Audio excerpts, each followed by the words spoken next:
So without further ado, it is my honor to introduce our special guest. Cindy Wong is a registered holistic nutritionist in Ontario and a wellness practitioner in Quebec. She is trained in identifying dietary deficiencies, optimizing immune function, gut health, and reducing inflammation, which are the sources of many diseases. Cindy has quite the background. For 20 years, she worked in engineering, marketing, and training in the corporate world, then gave all that up to enter into being a holistic health practitioner, in which she was certified in 2020. She also holds a teaching yoga certificate. So she comes with great knowledge and great expertise. J'aimerais souhaiter un bienvenue aujourd'hui à Cindy Wong. Cindy, take it from here. Thank you so much, Debbie, for the warm welcome and introduction. I want to say thanks to everybody here. It's such an honor for me to be here. And I would take a moment to share my screen. I just want to click on it right now and just want to confirm that you all see the screen. Looks good? Yes. All right. Okay. So first, I want to just say that I'm not a doctor and that this presentation is only for educational purposes. I'm not here to give you any medical advice. And if you are having some health concerns and you want to change your diet and change your supplements, if you're on medication, I really do recommend that you consult with your physician. So welcome to this webinar on how to reduce everyday toxins. So I just want to say that you know, this has been a health journey for myself and for my family. My mom had passed with cancer when I was young, and my best friends also when in her 40s. They were all pretty young. Actually, my mom was 44. One of my best friends passed when she was 42. My cousin passed when he was 48. And during that time, I did do a lot of research, and I listened to testimonials, went on the truth about cancer. I read up books from, you know, Suzanne Summers, like she went through cancer, Dr. McCullough, and then I applied some of these principles, and I realized that the very core of it, the common denominator of all of these people who have survived and thrived after suffering from cancer was that they looked at the toxins that were around them, and they started to go through a process of elimination to reduce their toxic load. And what toxic load means is really how is your body's ability to take on these toxins and to clean it out. So imagine, you know, you have a house. How do you keep it clean? Do you have a cleaning crew? Are you working alone and you're tired, so you can't manage to keep the house clean? So if you think about an aquarium and looking at this picture, it's really obvious that if the tank is dirty, the fish will get sick. So the obvious approach is let's clean up the tank and let's give the fish the proper nutrition. So that's pretty much the concept of reducing your toxins and strengthening your cells. And so if you look at this bottom left side, there's a look of healthy and unhealthy blood cells. So the unhealthy are the ones that are not rounded and plump. They're kind of cluttered together. And that is then reflected and compared with healthy blood cells that have the nice sphere and plump look.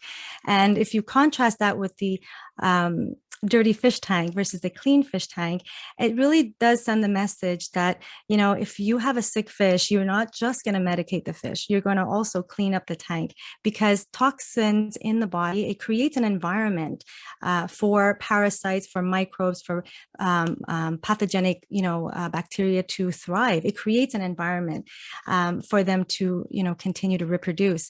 So you want to reduce the toxins. That way it could stabilize your cells, and then you want to not only do that, but nourish your cells the best that you can. So this whole terrain theory many, many years ago was kind of pioneered by a scientist, a French scientist called Antoine Béchamp. And some of you may want to look him up and read some of his theories and his studies. And I was so inspired by that theory that I actually called my website bechamphealth.com. So it stands for Béchamp, but also a play on words, it also stands for be the champion of your health. Because my mission now, after 20 years of telecom, is really to help people, empower them to take their own ownership of their health. And it's kind of like making your investment from money. So if you're taking ownership of your money, you're going to look at reducing your debt, reducing your expenses, and then maximizing your revenue. That way you can maximize what you can save for retirement. You can maximize on your profit. And it's kind of a similar analogy. You want to lower toxins so your body doesn't have so much extra work to do. And you want to increase the nourishment.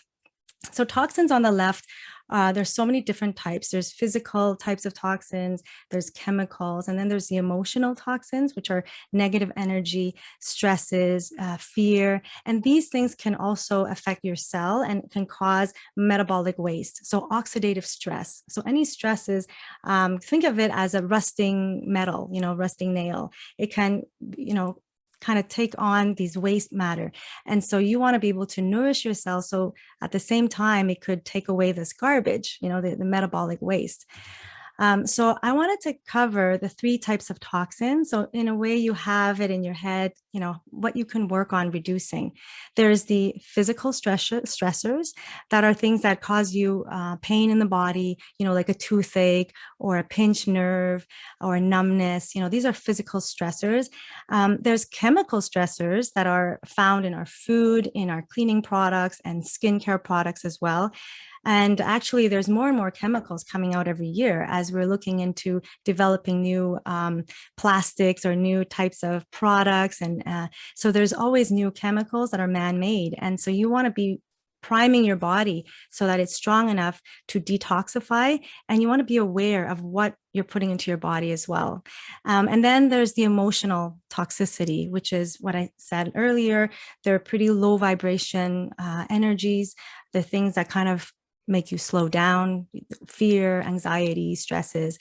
So you want to look at ways to increase the vibration in your body. So go toward more feelings of love and gratitude and positive thoughts. And so let's start with some physical stressors. So physical stressors are basically people who experience some kind of, stiffness in their body, trauma, or some type of pinched nerve. And over time, when there's less and less exercise, your body can get kind of rigid. You might start hearing cracks, when you move, or certain pains. But that could be helped with an external professional. So in terms of physical stress, it's always good to, kind of scan your body and look for help to see if there's ways that you can tweak and realign your body. There's also dental pains. So if you have mercury fillings, that's also a toxicity. It could leak into the body. It's a heavy metal, so you may want to remove that. And so the next slide is just to show you, if you do have some physical stress, here are some experts that can help you. You can seek help by going to an osteopath or a massage therapist. You can look for a holistic dentist that can help you remove mercury fillings properly and safely. You can look into doing more stretching and yoga, because you want your fish, like remember that analogy of the fish in the tank? These are your cells. So you want them to be able to swim freely in your body. You don't want any blockages. Think of it as water again. Any type of blockages, what happens when there's stale water and stagnant water? It starts to smell, and so you want fluid parts in your body, movement. If you're sitting too much in the day, take walks, take breaks. Maybe you look into a sit-stand desk, which is very popular now. You can stand up and work, so you have more room for your lungs, so you can breathe deeper. And then look at different types of exercises that can stimulate your mind and stimulate different parts of your body and your nervous system. So now from the physical stressors, I'm going to talk about chemical toxins, because really that's a big category. And this is where, as an informed consumer, it's important to read labels. It's really important to question what you're eating, especially if something you've been taking for granted for many, many years. And I'll talk about that because it happened to me. I used the same soy sauce for many years. I used the same peanut butter for many years. And for years, I didn't question it. But then when I started looking at things like hydrogenated oils or MSG and food additives, and I was able to correlate that some of these things were giving me headaches and some of these things were giving me skin rashes. So it's really important to do a food journal and look at what are you eating and drinking on a day-to-day basis, and see if you can, after this presentation, identify if there's anything in that list that you may want to replace with a healthier alternative. So what do I mean by food additives? This is a big category of chemicals. These are things that make processed foods look colorful. They look fresh. These are things that help them stay on the shelf longer. Emulsifiers, these are things that will help make the texture a little bit better, mixing fats with other types of liquids to make it a smooth texture. There's artificial flavorings, there's gelling agents, preservatives, and anti-caking agents. For example, if you have salt, like regular table salt or flour, you may have some anti-caking so it doesn't clump up into like a solid rock. So those are some of the functions of food additives. And some of them aren't really too harmful, but some of them over time can accumulate in the body. So things to avoid in terms of food additives. The first thing I would say is MSG, because a lot of times, people don't realize it, but they can get headaches and they can get a hyperstimulation of their brain.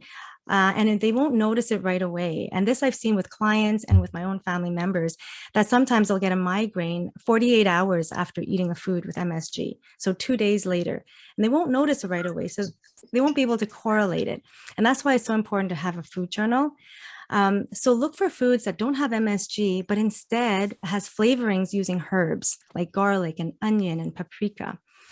Also, when you're reading ingredients, you can look out for things like high fructose corn syrup and aspartame and sucralose and those kind of things, because it's not the healthiest type of sweetener.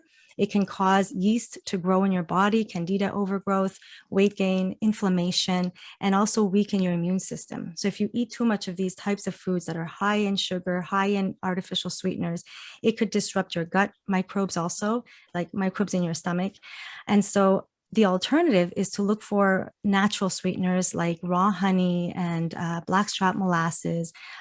Get the unsweetened version, for example, like unsweetened cereals or unsweetened yogurts. And then add a little bit of maple syrup to it if you want, or add some fruits to it. So always look for the whole foods and an alternative to these types of sweeteners.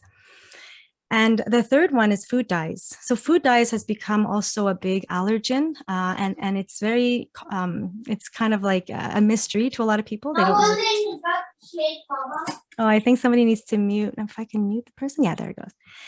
Okay, so when you're reading ingredients, if you see things that you don't recognize as a real food, then chances are it's very processed. So if you see things like E102, Red 40, those are obvious chemicals, and these are dyes that are put into the candies that make it really bright, cakes, icing, even like certain corn chips have it, and processed foods.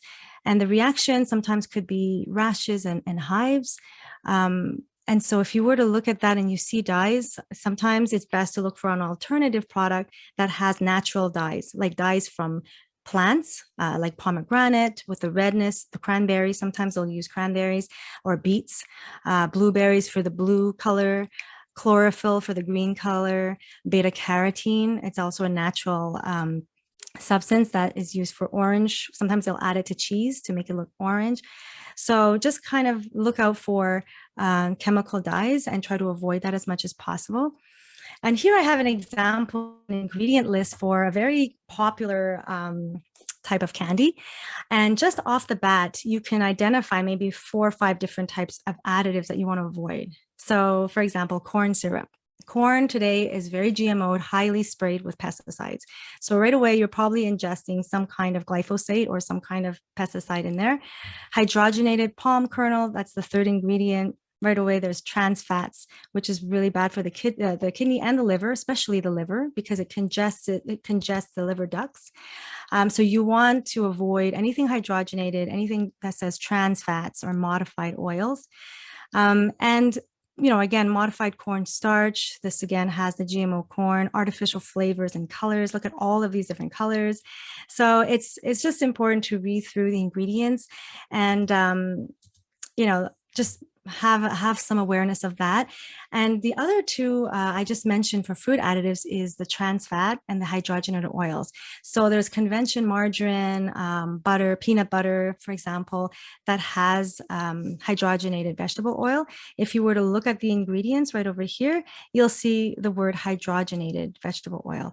And that, again, it's really not favorable for your liver to process that type of oil. In fact, there's been autopsies done by people who have taken a lot of margarine, which is like a fake butter, right? And they've seen the livers are more white. They're kind of congested with those unprocessed fats. So just pay attention to that. Instead, go for grass-fed butter, go for olive oil, sesame oil, coconut oils. Those are really easy for the liver to process, and it also is high in nutritious value. So you want a good quality product. Anything you buy, you want it to be nutrient dense. You want it to, feeding the fish, again, feeding your cells and nourishing your cells. So so go for, the more natural kind of oils. And then last thing I want to mention are just cured meats. So these are things that make the meat very bright red or bright pink. So like hot dog and bacon and hams, you're going to see more and more now they have nitrate-free cold cuts. So that is a better alternative. Just watch out for the nitrates because it could be highly inflammatory for the gut. And one way to counter that is to take some vitamin C after you eat like a hot dog, or, if you were to do that once in a while, try to protect yourself and take some antioxidant supplements. And yeah, I invite you to look in your pantry today after the webinar and look at the ingredients in your pantry, do some food swaps with the things that I've mentioned, and just look at certain foods that you're eating on a regular basis and see if you identify some ingredients in there that you're not sure, what it is for and what it's doing in terms of your toxic load. So I just wanted to do a fun exercise here. There's 4 different labels for 4 types of coconut milk. And again, I would recommend to go for BPA-free cans if you can find that. It's just that the inner lining of the cans won't have that plastic and it won't leak into the food. So if you could look for the label BPA-free cans. And so if you wanted to just do that, I'll invite you to put in the chat box. Let's say you were shopping for coconut milk. If you were to look at these 4 different labels, which one do you think is higher in nutritious value, lower in toxins, and probably cleaner? So easier for your body to digest. So I'll let you put this in the chat box and we can talk about it after. We're going to have a Q&A and a discussion period after. So yeah, just keep putting it in the chat box. It's just fun. And so just a quick thing. I'm sure a lot of people already know about this type of label, but I just wanted to highlight a couple of things. First, when you're reading ingredients, pay attention to the serving size, because sometimes you might think that, oh, it looks like it's really low sugar or low salt, but then you can look at the serving size and it's actually for 1 teaspoon or for 1 cookie. So if you add it up, it becomes a lot more. So you have to pay attention when comparing products to the serving size, that it's really the same type of serving size. The other thing to pay attention to is just the trans fats. The trans fats, it's written right here under the fat. Sometimes, so according to the FDA, if it's under 0.5 grams of trans fats, the company could just put 0 because it's such a small amount. But then again, if you keep eating it, it will accumulate. So you want to read the ingredients too, to avoid hydrogenated oils and those types of fats. You can look at the daily value of, what's acceptable and compare that with other products. And also pay attention that's, what's not on the ingredient list are things like pesticides and maybe hormones, from the eggs, or from some of the meats have antibiotics or herbicides. So it's always good to look at the source of where you bought your product, whether it's meat or eggs, to know how the animal was raised. And I often say that for people who want to make bone broth or liver, because these are very concentrated organs, and a lot of toxins get stored in the liver and in the bones of the animal. So it's really important to then, call the farm that you're getting the meat from or the butcher and just find out, if they feed these animals antibiotics on a regular basis or other types of grains that are heavily sprayed with pesticides. So here are some examples of some healthy snack alternatives, and it's just to give you ideas so that when you are, at that crunch where you're craving something, you can be prepared. And I often tell people it's the best way to start to plan to eat healthier is to plan in advance, to kind of shop for certain ingredients, avoid, the processed food aisles. And that way, when you're hungry, you have containers in the fridge of like chopped vegetables, hummus, maybe a few boiled eggs that you do in advance. So you have that to eat and to also feel full and feel satisfied with. Soups are a great snack. People don't often think about soups for breakfast or for a snack, but it's super hydrating. You've got vegetables and minerals, and it's not sweet, so it doesn't boost your blood sugar. So a vegetable soup is always good to have on hand. Avocado on toast for the healthy fats. Popcorn with some sea salt. Go with organic if you can, non-GMO corn. And yeah, just play around with some whole foods to create some healthy snacks. And on the sweeter side, to try to avoid, those cupcakes and cookies and all of that, you can then play around with other things such as nut butter on a piece of rice cookie or some rice cracker, and then add some cinnamon or cacao powder on top of that to give it that flavor. Mixed fruits and berries are really good with plain yogurt, a green smoothie or fruit smoothie. And you can do that in advance and put that in mason jars, smoothies and juices, like fresh juices, put some lemon in there to preserve it. And that way you can have it, through the day. And then hot cacao with raw honey, that's also a great alternative to, always wanting like a soda or a sweet drink or, or a coffee. And that's something that I've seen a lot of people do is they have excessive amounts of caffeine as well. So just trying to find balance within using whole foods as snack alternatives would be a good idea. And I also wanted to bring awareness to this website. It's part of the Environmental Working Group. It's called ewg.org. And every year they have a list of the Dirty Dozen or the Clean 15. And basically it just means that they've assessed the types of produce and they've marked the top 12 most sprayed products. So this is in America. So that would be for 2021, this is the list. And the Clean 15, meaning the least sprayed. So it's just a way for you to make your decision when you go grocery shopping. Maybe you can go for organic strawberries, and then you can just buy regular avocado. You don't really have to buy all organic because it is expensive, and I don't buy all organic, and I just kind of see what's on sale for the organic produce, and then the rest I'll just get something in season. So it's just some information you may want to look at. Again, that's ewg.org. And I would say the very first priority that I often recommend to look at is your quality of water, because we're 70% water. We need water, so make sure the water is free of toxins as much as possible. Get a good water filter, and remember to cook with that water. So many people, they'll get a Brita filter and they'll just drink that water, but then they'll use tap water to make their soups and sauces and cook with that. But I would recommend that you look for a good water filter that filters out heavy metals, mercury, lead, aluminum, and lead pipes are still in existence in Montreal. They're still old.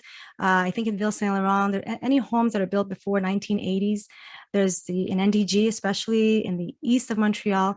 I know people who have gotten letters from the government telling them that they're going to be changing their pipes and advising them, if they're landlords, that they should change the pipes in the building too. So lead, mercury, these are all neurotoxins. They can affect your body and your gut, especially, and how you absorb minerals. They also can affect the brain function, nerve function. Also chlorine and fluoride, you can call your city to find out what's the level of chlorine and fluoride. But a lot of water filters will filter out chlorine. Not so much, there are a few like the Berkey that could filter out fluoride, and the Santa Via also can filter out fluoride. So you can call your city to see if they have fluoride in the water. And if they don't, well, then you don't need that type of filter. But do a little bit of research to make sure the water you drink is clear of the fluoride and the chlorine, because these things can inhibit your thyroid to absorb iodine, because it's very similar in the chemical structure. They're halo. If you look at the periodic table, you'll see they're in the same column. And if they compete, then the thyroid can get sluggish over time. It could affect your reproductive glands, especially chlorine, and bromide as well, which is something that they put in a lot of flour, like white flour. And pharmaceutical products, they end up in our water supply, and it's very hard to filter out. So look out for that in a water filter. And because all of these chemicals can put a burden on your gut health and liver health. I wanted to just mention a couple of things for skincare products. And I'm not saying this to scare you, because it seems like, wow, there's just so many toxins, but it's really to allow you to look for alternatives. And there are a lot of healthier alternatives. For example, in the skincare products, paraffins, PEGs, these are polyethylene glycols, parabens, these are from, petroleum. There's types of plastics that they put in to make the skincare product, especially, the texture, and to gel together. And these can be absorbed into the body, because your skin is the largest elimination organ. And so it can absorb anything into the bloodstream, whatever you apply to it. And so just be sure to look out for these. And there's a lot of products now that'll say paraben free, paraffin free. So it's much easier now than before to really filter out and choose, toxic free skincare products. And phthalates is a really big one too. These are things that are in toys, they're in plastics, they're in shampoos and perfumes. And there's a document that I can share with you after, if you're interested, that can show you how to tell if a product has phthalates. These are hormone disruptors. Like all of this that's mentioned here, it could change the way your hormones, and especially if you're in the developing ages, that could also affect your hormones and your balance of hormones. So if you look for the signs, in a plastic toy or a plastic product, especially for food Tupperware, make sure it doesn't have PVC. Make sure it doesn't have this number 3 with the PVC under. And so boiling water, people think that they could boil away toxins, but you cannot boil away heavy metals. In fact, you're actually making them more concentrated when you boil it, because the heavy metals will not be steamed into the air. Sure, chlorine can be made into a gas and can be evaporated, but there are certain substances that won't be able to be removed by boiling. What are some alternative choices then for skincare? Again, go for food products. Whatever you want to put on your skin is something you want to be able to eat. Okay, so just think of it that way. So almond oil, coconut oil, shea butter, things that are derived from plants. I've started using essential oils too to put into my coconut oil, and you can, rub that on your body. It could help with rashes sometimes. It could help with getting rid of microbes, bacteria on the skin. So things like for cleaning products, you can use baking soda with vinegar and water. It's a lot safer to inhale that than those chemicals that have the skull and cross on it. Also, tea tree and lemon essential oil with water could be a very good cleaning product. Tea tree oil has antimicrobial properties. So these are some things that you can look online. There's a lot of DIY type of recipes. You can do it yourself and just experiment with these types of products. And last thing I want to mention for chemical toxins are in the air. So I've actually, because in my area there was some flooding, there were a lot of people who had mold in their basements. And so it's really important then to look out for that, get an air quality test done, and look to get rid of any mold, in your basement or in the home. Make sure you have a good air filter. And the other thing is EMF, so which is electric magnetic frequencies. And we're really surrounded by that now more than ever before.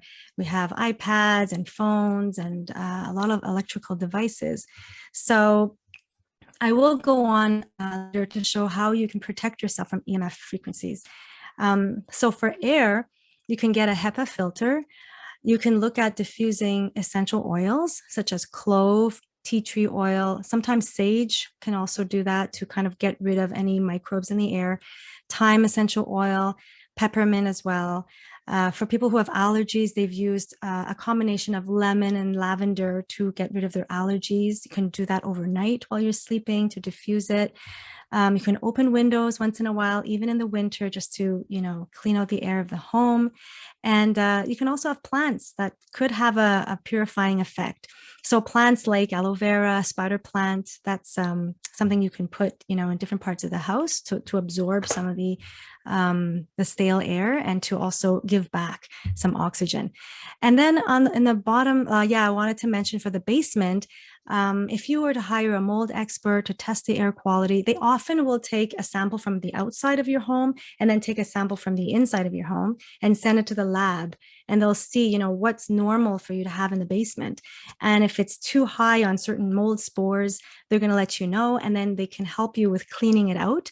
And one product that I really like, and I don't make money off of any of these products, but it's just from my own experience, it's a product called Benefect, and it's really good against mold, and it's not toxic to smell. It's not like, it's made out of thyme essential oil.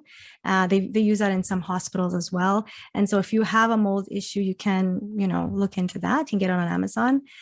And then for EMF, for electromagnetic frequencies, so one thing I want to mention is that our electric devices, they emit positive ions. So positive ions, like your body is made out of electrical charges. So if you have too much positive and not enough negative, you could get nervous, you can get some oxidative stress, inflammation in the body. So you want to reduce EMF when you're not needing it. So try to reduce it as much as possible. If you can go on airplane mode on your phone when you're not using it, at bedtime, charge it away from your head, shut it off, put it away and charge it somewhere else. When you're on the phone, don't put it next to your head, put it on speaker and have it, like a good distance away from your face. I would never recommend for you to put it on your pocket next to your pelvic area, definitely not. So try to find a way to store it away from the body. And for people who are pregnant, they even have these belly bands that they can wrap around their belly to shield the baby from radiation and any of these Wi-Fi signals. Also, Himalayan salt lamp, those emit negative ions, so they can help produce a more calming environment. Same thing for when you walk into a forest, these plants, nature, it emits more negative ions. And that's why it's so good to balance yourself with spending time in nature, going barefoot on the grass to ground you so that, the positive ions can leave the body and it can be more balanced. And Epsom salt baths are great to reduce toxins and lactic acid from your body. You can add baking soda into a bath. And then last but not least, if you add more minerals, alkaline things like plants, into your diet, that can also help. Supplements such as iodine and selenium, those are really good minerals. Magnesium is very calming, potassium, calcium, that's very much needed in times of stress because it gets depleted very fast when you're stressed. So vitamin C is also a great way to protect your cells. Iodine and vitamin C especially, those are really good to protect your reproductive glands, the breast, the ovaries, the prostate from EMF, from all the, the radiation and the electromagnetic frequencies. And again, if you have any questions about supplements, you can talk to your doctor. But yeah, these are just some suggestions.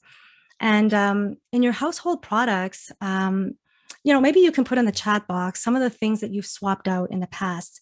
Because I often see people using still a lot of Teflon pans, non-stick pans.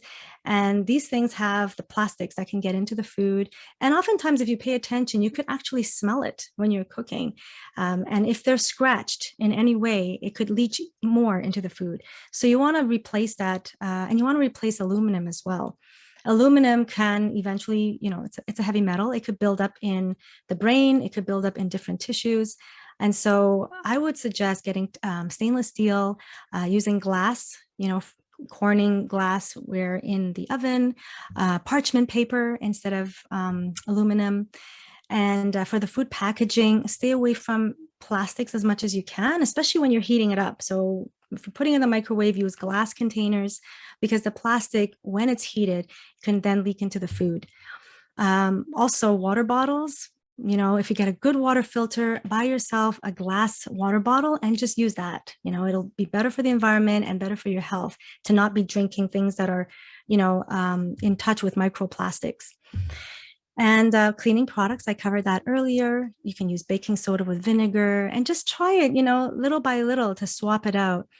And you'll notice changes, and it takes time. But and this is what I do is I can help you like go through your list and try to swap out different products. And some people may ask, well, how do I know if I'm toxic? Like, how do I even know if I have any toxic overload? And so I'd like for you to comment if you actually have experienced any of this on screen. Any type of inflammation in the face, like puffiness. If ever you're eating and you bite on your tongue or you bite on your cheek, there's inflammation in your mouth. This is a sign that your body is not getting rid of toxins fast enough, so you can drink some lemon water, stay away from sugar. That could help to reduce inflammation. If you have any kind of bad body odor, it's your body trying to get rid of toxins. And that is a sign that, something is off balance there.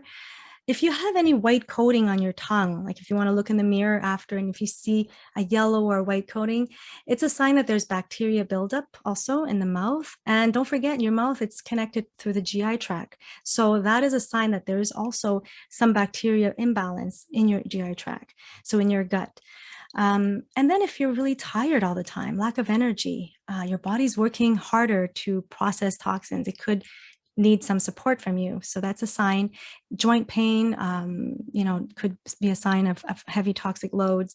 Of course, if you have an injury, that's different. But if it's just out of nowhere, you're getting some cramps and joint pain, that's an indicator. Headaches, especially frequent headaches, insomnia, weight gain. Even if you haven't been changing your diet, suddenly you can't lose weight for some reason. That could mean that things are slowing down, and also there's some accumulation of toxins in your fat cells. And so, any type of abnormalities like brain fog and skin issues. And so your body will send you these signs, and it's just up to you to learn to listen to it and read the signals and then interpret what you need to do. So this is just kind of a summary of what I had talked about. And what I really want to hit home is that all of these toxins, it's not just affecting your liver, but it affects your gut bacteria, which is your microbiome. And these are little bacteria that's good for your body. It actually helps you with your immune health, and it helps you regulate your hormones. And so now you've seen probably in many stores probiotics, whereas 20 years ago, we've never even heard of the word probiotic. But it's because now more and more people have realized that we have bacteria that is good for us. And we need to make sure that whatever we put in the body is not harmful to these bacteria. And so the last category of toxins is emotional. And this is why I really enjoy holistic health, because it actually looks at the whole body as a whole, because everything is connected: your emotions, your spirit, your mental health, your physical health. And so one way to lower your stress on the body is to take time to relax, take time for joyful activities. Because when you're stressed and in fear, you kind of enter a fight or flight mode. Your adrenals will produce more stress hormones like adrenaline and cortisol. And what that does to your body is that it depletes nutrients, because your body all of a sudden, it's like, okay, we need more energy. We need to attack. We need to run.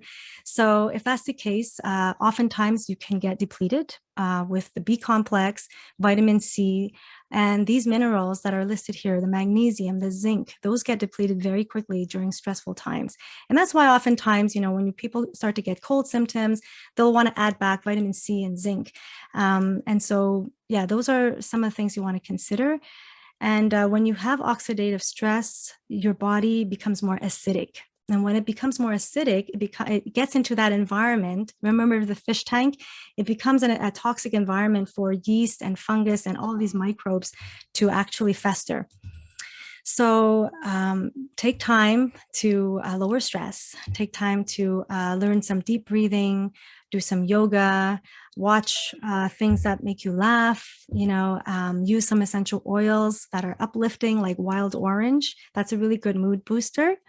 And practice meditation, call your friends, your loved ones, and just plan ahead so that you don't fall into that pit. You don't fall into the time where you're feeling, okay, now I'm really not, not in a good state. You want to be able to plan ahead to keep the momentum up.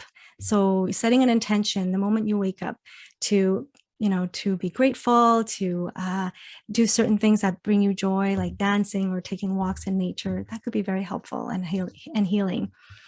And so there are some studies that have shown that certain emotions are affecting certain organs, or they get kind of stored in certain organs. I don't really practice this, but it is a good concept so that you can be more, mindful of your emotions too. And so for anger, it's very much correlated with the liver, repressed anger. So you want to meditate on forgiveness. You want to meditate on letting go, on, surrendering. Grief, that can affect the lungs. So, if you're going through a grieving period, remember to take antioxidants. Quercetin is a very good one for your lungs. It could help lower histamines. If you're, worrying, it could affect your stomach or your digestive system. So yeah, in that case, you can look at taking some digestive enzymes, or maybe doing a little bit of, light eating, like broths and soups. So you can always adapt, based on your emotions, how you can eat or how you can treat your body. Stress, of course, weakens certain parts of your body, the heart. The fear can also be associated with kidneys because it's associated with your adrenals, and your adrenals sit on top of the kidneys. And so, it's just a slide that I wanted to share. So yeah, that when you do practice meditation, you can set the intention based on how you want to feel. And so, yeah, if you have any questions, feel free to put it in the chat. Let me know if you do already practice these types of meditation, if you have been setting intentions. The supplement for the lungs, it's quercetin, Quercetin, quercetin. It exists in a lot of fruits like apples. It's an antioxidant, and it helps with allergies too. If you're very sensitive, it could help to lower histamines. And so I wanted to share that there's 5 major elimination organs in the body. All of these supplements I've mentioned, you can go to a health food store, at Tao, if you're in the West Island, Health Tree. You can even find it in a lot of pharmacies, actually, or on Amazon. And so, yeah, I would like you to now shift your focus from avoiding toxins to supporting your elimination organs. So the top 5, well, the only 5 really, is the liver, the kidneys, the colon, which is your GI tract also to eliminate toxins, your lungs, and your skin. So in order to, in a holistic way, support your body, you would have to do some, some things that like maybe you haven't done up to now. Okay, so look at your diet. Okay, look at supplementation and exercise.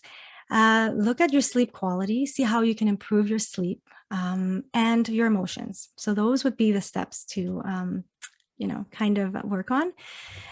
In terms of diet, what you'd like to do for your lung support is to go for phytonutrients, antioxidants.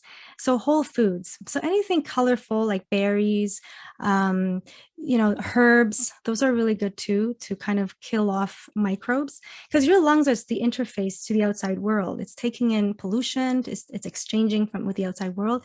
So definitely go with more plant-based foods. For the liver, you want to look for cruciferous vegetables.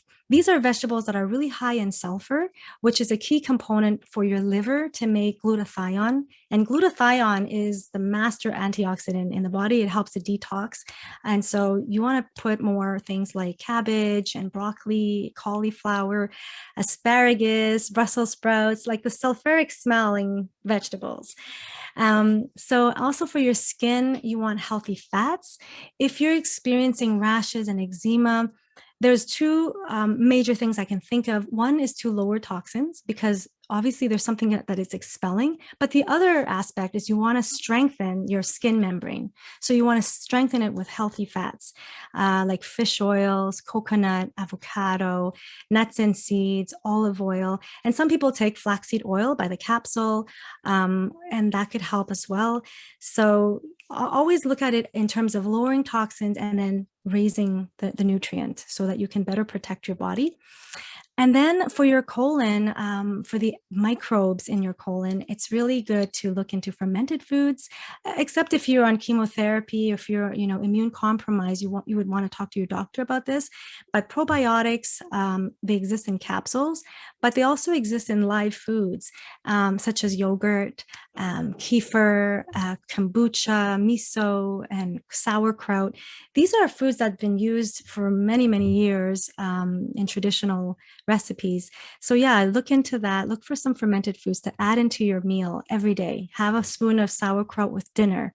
Have a little bit of, fermented coconut juice or something like that in the morning with your smoothie.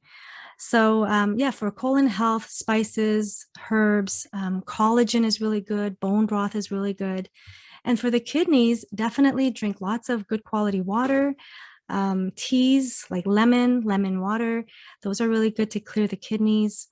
And mineral rich foods are good too for like leafy greens all across the board. Any type of algae such as chlorella or spirulina, those are used in detoxing from heavy metals because the algae kind of attracts the metal and then you can poop it out. So a lot of times people use that for chelation purposes. They'll use chlorella and they'll mix it up with cilantro, put it into a smoothie, and that's one way. And that's what I had done also because I had mercury fillings. And so you could talk to a naturopath. It could lead you to different supplements as well. But I just wanted to point that out.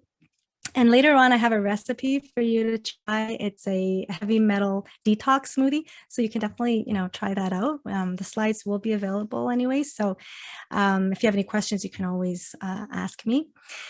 Herbs and spices, these are great not only for flavor, but also for antimicrobial properties.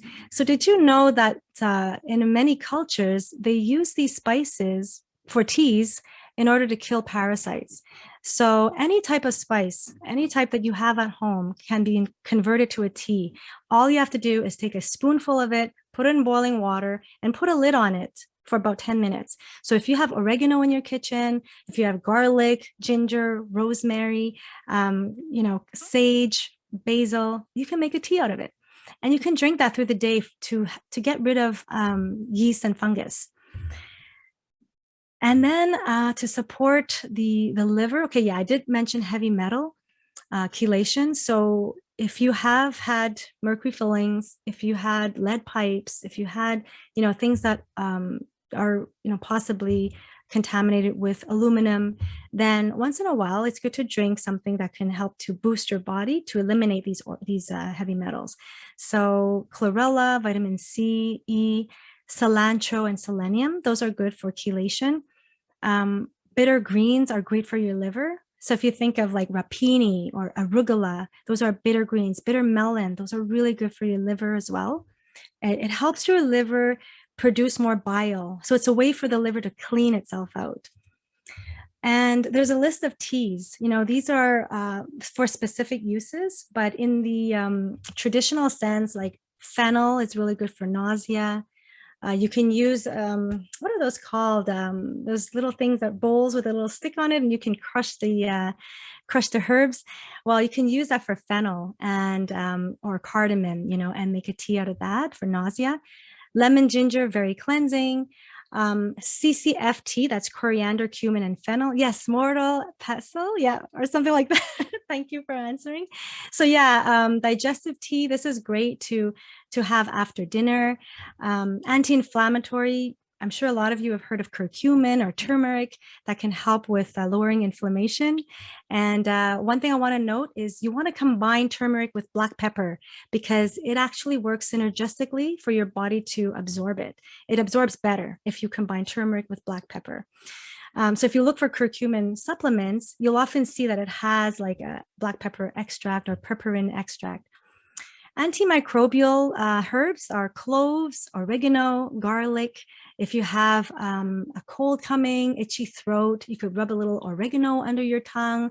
You can gargle with salt water with a little bit of garlic. You can use cloves essential oil, rub it under your feet because it burns. So, you know, don't want to rub it near your face, but you can put it under your feet overnight while you're sleeping and it'll absorb into the bloodstream. And cloves have been used to kill parasites as well. There's clove capsules. So let's say one day, you know, oftentimes people who eat a lot of leftovers, they'll get bloated, you know, and they can take a clove capsule and get rid of the bloating because it could kill, you know, any kind of parasites or bacteria that's growing on. Of course, it's not like too powerful. If you're really sick, then yeah, you should go to the hospital. But these are just things that you can try on your own when you're starting to get unwell and you feel it, you know, like itchy throat. You can try the oregano tea. And for sugar rate regulation, cinnamon is a really good herb. You'll often see it combined with sweet stuff, you know, cinnamon sprinkled on some desserts, because it does help to regulate the absorption of sugar and how it gets spiked in your blood. And then for liver support, milk thistle, these are the more common teas and supplements. So milk thistle, dandelion, and burdock root, those are kind of commonly used for supporting the liver. Of course, if you're on medication, you need to consider, you know, talking to your doctor first, because like, for example, dandelion tea is a diuretic. So it'll make you pee more because it does have a tonic effect on the kidneys. So if you're already on a diuretic, or if you have like other medication, you don't want to, you know, do this without talking to your doctor first. And I wanted to cover just a very important part of health, which is exercise. And it doesn't need to be intense exercise, but enough to add circulation to the body so that your lymphatic system can drain the toxins out. Because your lymphatic system, it's like those old watches, the watches that you have to shake up for it to work, you know, the ones that don't have batteries in them, you have to move it for it to work. The lymphatic system is the same way. Like, it doesn't have muscles that are going to be actively working the lymphatic system. You need to work it out. You need to jump, exercise, move, and that will, and that's why some people who have a hard time moving, they can go to lymphatic draining massages. So somebody can help you move those lymph nodes and drain the liquids. And then you drink a lot of water after, so you can flush it out. Remember to take breaks during the day, go for a walk or a light jog. There's a YouTube channel that I love, and it's called Pop Sugar Fitness. That one has tons of videos for you to try, different levels and different durations. There's some of them are 10 minutes, some of them are 40 minutes. So it really depends how much time you have. And then my favorite type of exercise is jumping on a mini trampoline, because that literally, you know, moves every cell in your body. And a lot of people who have, you know, been suffering from cancer, this is one way that they can move their body. You can buy one that has a bar if you're worried about balance, and you can just slowly jump on it. In fact, you don't even have to let your legs lift from the trampoline. It could just stay right on it like that, and it's enough to move the body and get the liquids moving around. Other ways you can detox is by going to a sauna, an infrared sauna that could go into the deep tissues and let you sweat things out. Again, I mentioned massage, lymphatic massage. Dry brushing, it's a very ancient technique as well, but you use a dry brush and you can massage your abdomen, you can massage throughout your body, but always toward your heart. So if, let's say you're massaging, you can bring from up toward your heart and then from your feet upward toward your heart. So you want to go toward your center when you're doing dry massage or dry brush. And hot baths, again, that's really good when you add in baking soda, Epsom salts. It could actually help to relieve muscle tension and get the lactic acid out, especially if you've been exercising, you can get lactic acid buildup. So you can use some Epsom salts to kind of relieve that. And the last thing I want to, in terms of holistic health, is to pay attention to your sleep quality. Because during your sleep time, it's when your body repairs itself and regenerates. And so your liver works really hard overnight, especially between midnight and 3 a.m. It's kind of the REM sleep when you go into a deep sleep. And so some little tips is to make your bedtime schedule consistent. make sure you have a really dark space. You can use blackout blinds or something to cover your eyes, because when you're in a dark space, the melatonin, the sleeping hormone, will start to generate better and more, so you can get that deeper quality sleep. And then try to avoid caffeine close to bedtime if possible. Try to avoid eating too late, especially large meals, because it could ferment in your gut. It could cause your liver to not be able to do its job as well. Disconnect electronics, things like that around your room, cell phones, just so you don't have the EMF so much around you.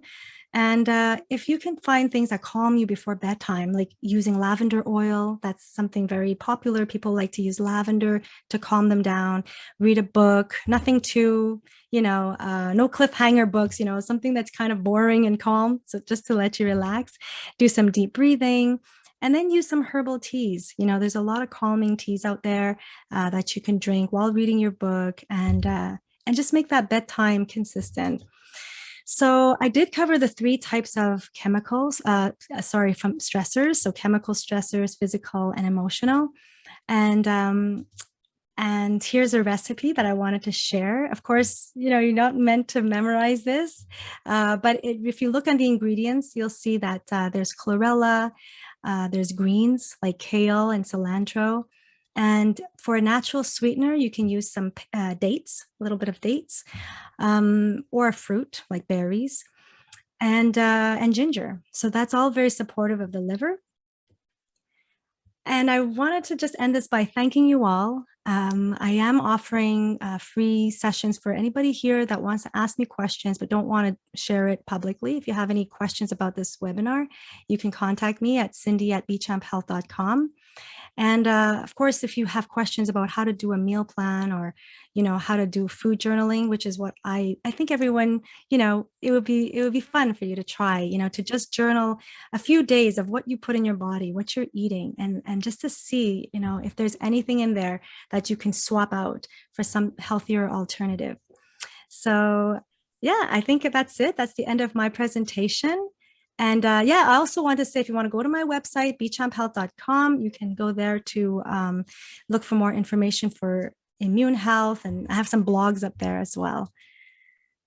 That's amazing. Cindy, that was an incredible presentation. It was full of really great information.